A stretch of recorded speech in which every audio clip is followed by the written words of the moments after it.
What's up, everybody? I hope you're staying safe and staying healthy. Even without live sports, there's plenty still going on right now. We've got the NBA potentially shutting down. We've got the Sixers righting their wrongs from the past. And we've got MJ being dubbed the GOAT of college basketball to some questionable reactions. So there's still plenty for us to get into right now. Let's hop right into the Explore page and start talking about our favorite stories from this past week. What a week for the NBA. Just a couple days ago, they were talking about moving the playoffs to Las Vegas, and now they're talking about ending the season entirely. And it's happened at such a quick rate, it's difficult to process.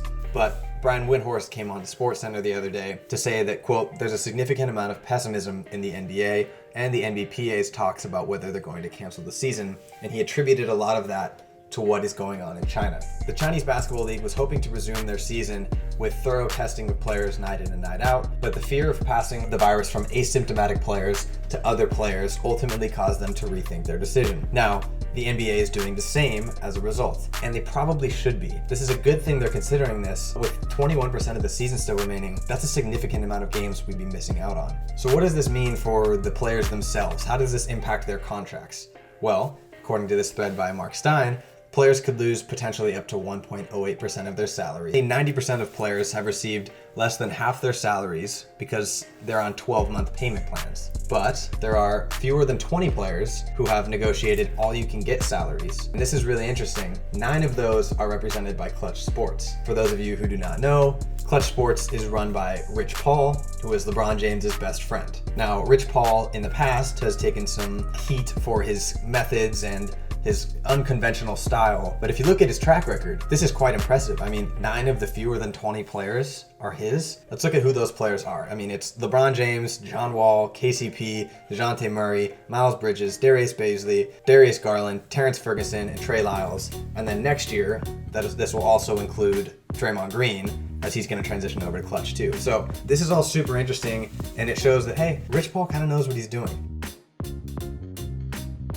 All right, enough of the sad of the NBA. Let's look at some of the stuff that we love. And let's start with this clip of Kyle Korver 5 years ago with the ultimate heat check, scoring 11 straight points in 65 seconds. Beyond the fact that it's just a good reminder of how good Kyle Korver was as a shooter, got me thinking about the mask. Felt like I'd seen that one particularly somewhere before. You know what I'm talking about? The over the head. You don't see that one a lot. It's our boy Dwight Schrute. Same energy here.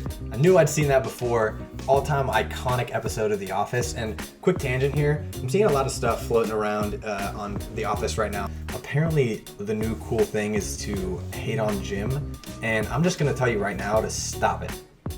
Stop that. It's not cool to hate on Jim. You're wrong.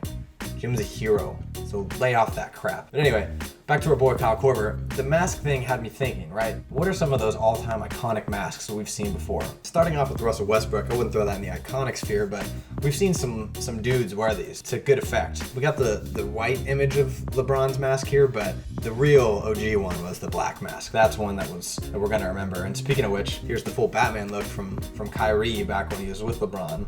Then you got the Kobe, this one iconic, kind of eagle looking, but still cool. Chris Paul with the clear, he looks honestly pretty normal there. Andrew Bogut looks like he just hacked off 3 people's arms in his closet. T-Mac, don't really remember this one. The dude's a legend though, I love this guy. And then this is where we get to the all-timer, Rip Hamilton. This is the OG face mask right here. This dude was a legend. And if you're talking face masks, this is the first thing you think of. This is the Rip Hamilton face mask. We love basketball. I hope this isn't it for the season. Give it back to us, please, because this has been an awesome season of great narratives, and I can't wait to see what happens. Please give it to us. All right, it's time to play retweet or delete. Is this something I'm endorsing, or am I distancing myself from this take as quickly as possible? And the first one we got to get into here is the GOAT debate. No, I'm not talking LeBron and MJ. I'm talking college basketball, MJ and Kareem. This came to a heated discussion the other day after an ESPN poll came out in favor of MJ as the college basketball GOAT. I'm actually going to delete this. I'm going with Kareem here. Seeing all the responses from experts and doing some research myself, the guy's numbers are too crazy. His resume is simply off the charts.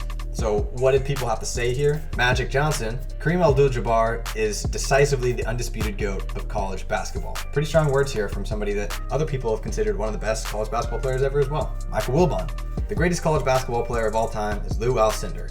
This isn't up to your social media hot takes. Strong words. Jay Billis, MJ was an amazing college player on the highest tier of greatness, but Kareem Abdul-Jabbar was the greatest college player ever. So what are people basing this off of? How about this incredible record of 88-2, 56 points in his varsity debut, 61 points in a college game, 3 championships in 3 years, 3 most outstanding players in the NCAA tournament, and the guy literally had a rule after him. He banned college dunking. They banned it because of him. This guy changed the game entirely. I mean, yeah, MJ's numbers also ridiculous, and he went on to become one of the greatest, potentially the greatest NBA player of all time. I think we did cloud our judgment there significantly, and I knew this was going to be an issue from the second I saw this bracket. The seeding was torn apart by some of the experts as well, but the people in that list, the players, were incredible, and I knew as soon as we opened this up to the public, the WNBA players and the women's college players had no chance, and the older players had no chance. This is one of those cases. Kareem's numbers are incredible, and he himself wasn't very happy. When he saw these results, he just tweeted, LMAO, all caps. I mean, what can you do, Kareem? I think hopefully this response shows enough, but I'm deleting this. Kareem's the GOAT here. Sorry, MJ. All right, the headline here immediately wanted me to delete it, but I'm actually going to retweet this after thinking about this a little bit more. LaMelo Ball and his manager have purchased the Illawarra Hawks, which was his former NBL team. And yes, you heard that correctly. An 18-year-old played for a team for 1 season and then pulled off the biggest baller move and bought the team. The team was about to fold, allegedly, and he saved some people's jobs, which is always cool, always a great move, PR-wise and just personally. It's a great thing for you to do. But I also think this is a cool way for LaMelo to show high school players a way to circumvent the NCAA system. And no, I am 100% not proposing that players should not go to college.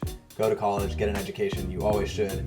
But for the players who think they have a legitimate chance entering the NBA and are playing 1 season in college anyway, yeah, maybe this is a legitimate route for them to go. I honestly don't ever want to see another piece of content on LeVar Ball again in my life, but I enjoy watching LaMelo play. Retweeting this, shockingly, did not think this would be something I'd be doing, but good for you, LaMelo.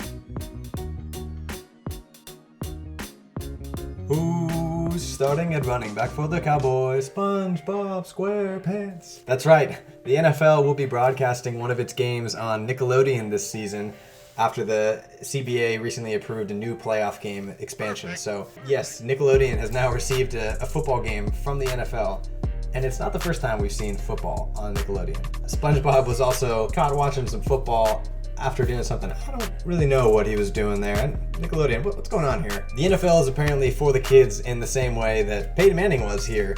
That's right, just dosing them in the head with this stuff, hitting them over the head with stuff that you want them to watch. So, is this something that I think is gonna work? I'm not so sure. Initially, I would have retweeted this story, but after thinking about it a little bit more, this might actually end up on a delete for me here, and here's why. Yes, the NFL is looking to target younger audiences, and I think that's smart because the rate of play in younger ages has declined significantly. But is this the way to do it? I don't think kids are gonna stay on the channel just to watch an NFL football game because it just happened to be on, and I don't think they're gonna commit for the full 4 hours that takes. There's so many ways for kids to entertain themselves these days. Is just hoping that they stay on your channel and have it on in the background and then that converts them into players? Is that really what's gonna happen? For me, I feel like the kids who don't care about football aren't going to stick around to watch that for the purpose of sticking around, then the kids who do care about football will probably already be interested in watching that with their parents anyway. I think it's smart as a test run, and if it works out, then yeah, unveil it, go ahead NFL, that's smart for you to get in front of the people you want to target, but I'm just not so sure this is going to work out in action. And also, if the idea is to get more kids to play at a younger age, yes, I'm hoping that football continues and should grow. It's a fun sport. I love watching it, but it's also not very safe. And I know that's controversial, whatever. I hope kids play football. Not super safe. I hope we can find ways a little bit in the middle of here, what's safe and what's the best for people here. It's official.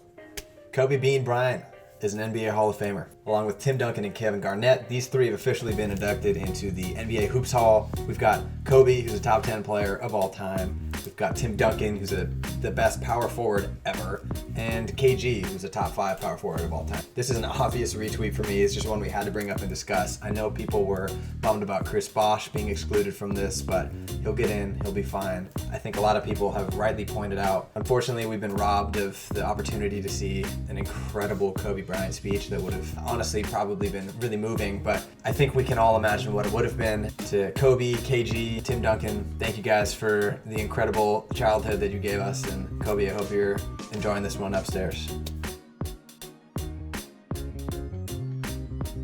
In case you missed it, Aroldis Chapman has been eating his damn Wheaties because this dude can curl about 600 pounds right now. He's either going to be throwing 125 or 25 and nothing in between because his biceps are 3 times the size of my thighs right now. He's going to be throwing absolute cheddar this year. The moment we've all been waiting for, the last dance. It is coming. April 19th, earlier than expected. Thank you, ESPN, for moving this up. We're getting a documentary on the Chicago Bulls and Michael Jordan, and in what might be one of the most impressive trailers of all time. I cannot watch this thing without just getting jitters, and I'm not even a MJ or Bulls fan particularly. I'm just so excited to learn about this. This is going to be incredible, and I am so grateful that they moved this date up because, honestly, what else are we doing? Gonna end this here with a little bit of positivity. Cannon Curry is all of us right now. That's right, Steph Curry's son is as cute as you would imagine he is, and this is about the extent of people's workouts inside right now. That's probably more push-ups than some of the people I know can do, and those are probably the cutest little sit-ups I've ever seen. So, Cannon Curry, thank you for blessing our timelines with this. This is too cute. I hope everybody has a great day. Stay safe, stay healthy, stay inside. Let's get through this together, and let's start bookmarking things.